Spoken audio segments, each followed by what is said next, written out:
The threat for flooding remains, and as we mentioned just this past week, flooding turned deadly there. A legal expert says that the families of the two women that were killed in that flood may have a legal argument if they want to sue the federal government. The U.S. Forest Service admitted it started the two prescribed burns that grew into the massive fire, the Calf Canyon Hermit's Peak fire, and the recent flooding happened on that fire's burn scar.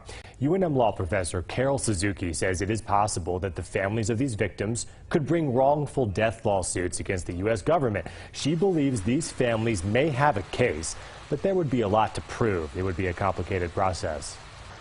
So the claim might be that the prescribed burns started by the U.S. Forest Service caused wildfires, which caused the loss of significant vegetation and a lot of ash, which was not able to absorb all the moisture from the heavy rains. Flash flooding is one result of the lack of ability of burn scar to hold the water from the rains.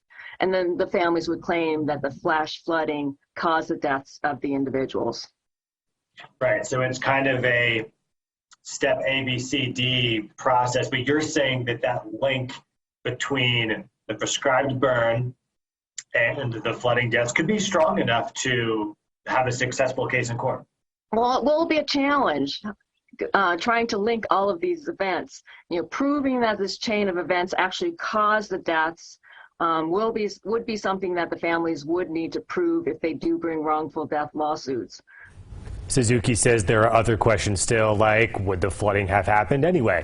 If someone else might be responsible for the land, for the roads, the watershed, for the conditions that led to how disastrous the flooding has been.